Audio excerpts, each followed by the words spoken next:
Assalamualaikum warahmatullahi wabarakatuh. Perkenalkan, nama saya Siti Nurjana. Saya Resti Novia Muslimah, kami dari kelas 9B MTSN 2 Garut. Kami di sini akan mempresentasikan tentang kerajaan Islam di Indonesia. Yang pertama, kerajaan Islam di Sumatera. A. Kerajaan Samudra Pasai. Raja-raja yang memerintah di Kerajaan Samudra Pasai adalah Sultan Malik As-Saleh, Sultan Muhammad Malik Zahir, Sultan Mahmud Malik Zahir, Sultan Zainal Abidin Malik Zahir, Sultanah Nahrisha, Abu Zain Malik Zahir, dan Mahmud Malik Zahir. Kerajaan Aceh. Kerajaan Aceh didirikan oleh Sultan Muda Hayat Shah pada tahun 1530.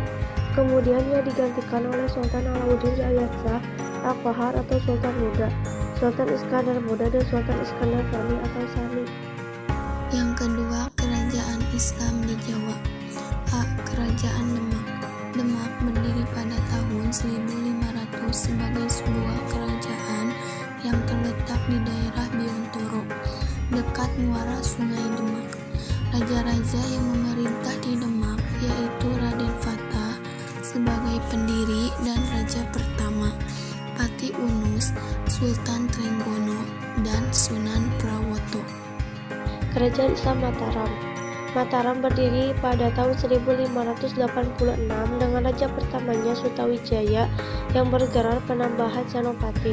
Setelah ia wafat pada tahun 1601 dimakamkan di Kota Gede, Yogyakarta. Pemerintahan dilanjutkan oleh putranya yang bernama Mas Jolang atau Raden Mas Rangsang, Sultan Agung.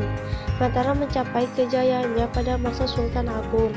Pengaruh Mataram memudar setelah Sultan Agung meninggal pada tahun 1645. C. Kerajaan Islam Cirebon. Asal-usul nama Cirebon terdapat dua pendapat. Pertama, menurut Babat Cirebon disebutkan bahwa Cirebon berasal dari kata ci dan rebon atau udang kecil. Nama tersebut berkaitan dengan kegiatan para nelayan di Muara Jati. Duku bersambangan yaitu membuat terasi dari udang kecil atau rebon. Kedua versi lain yang diambil dari kitab Negara Kertabumi menyatakan bahwa Cirebon adalah perkembangan dari kata Carumban yang berasal dari istilah Sarumban yang berarti pusat percampuran penduduk. Pendiri kerajaan Cirebon adalah Walangsungsang. Namun, tokoh yang berhasil meningkatkan statusnya menjadi sebuah kerajaan adalah Syarif Hidayatullah atau Sunan Gunung Jati. Ia merupakan keponakan sekaligus menggantikan Pangeran Cakrabuana sebagai penguasa Cirebon. Dialah pendiri dinasti Raja-Raja Cirebon dan kemudian juga Banten sepeninggal Fatahillah. Karena tidak ada calon lain yang layak menjadi raja, tahta kerajaan jatuh kepada Pangeran Emas, yaitu putra ketua Pangeran Dipati Carbon atau Cicit Sunan Gunung Jati. Pangeran Emas kemudian bergelar Penembahan Ratu dan memerintah Cirebon selama kurang lebih 79 tahun hingga tahun 1649. Saat kepemimpinan Sultan Ageng Tirtayasa, Kesultanan Cirebon dibagi dua, yaitu Kasepuhan dan Kanoman. Pangeran Mertawijaya diangkat menjadi Sultan Keraton Kasepuhan dan memerintah hingga tahun 1703. Adapun Pangeran Kartawijaya diangkat menjadi Sultan Keraton Kanoman dan memerintah hingga tahun 1723. Kerajaan Islam Banten. Pada awalnya kawasan Banten yang dikenal pula dengan sebutan Banten Girang merupakan bagian Kerajaan Sunda. Kedatangan Kerajaan Demak di bawah kepemimpinan Maulana Hasanuddin ke kawasan tersebut selain untuk memperluas wilayah juga sekaligus menyebarkan dakwah Islam. Kemudian dipicu oleh adanya kerjasama Sunda Portugis dalam bidang ekonomi dan politik. Hal ini dapat membahayakan kedudukan Kerajaan Demak. Selepas kegagasan mengusir Portugis dari Malaka tahun 1513 atas perintah Sultan Tonggoro, Maulana Hasanuddin bersama Fatihillah melakukan penyerangan dan penaklukan. Pelabuhan Kelapa sekitar tahun 1527 di mana waktu itu masih merupakan pelabuhan utama dari Kerajaan Sunda.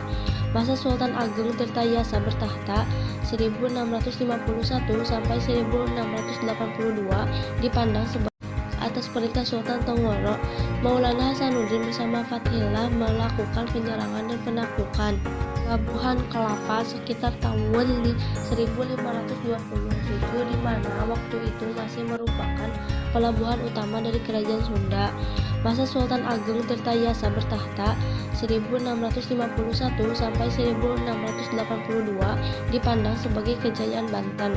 Banten memiliki armada yang mengesankan dibangun berdasarkan contoh Eropa, serta setelah mengubah orang Eropa bekerja kepada Kerajaan Banten. Banten juga mengirimkan armada lautnya ke Sukadana atau Kerajaan Tanjung Pura, sekarang Kalimantan Barat, dan menaklukkannya pada tahun 1661. Pada masa ini, Banten juga berusaha keluar dari tekanan yang dilakukan FOC yang sebelumnya telah melakukan blokade atas kapal-kapal dagang menuju Banten. Yang ketiga, kerajaan Islam di Sulawesi. Kerajaan Islam yang terdapat di Sulawesi diantaranya Gua Talo atau Makassar, Bone Wajo dan Sopeng serta Buton. Dari sekian banyak kerajaan itu, yang paling terkenal adalah Gua Talo.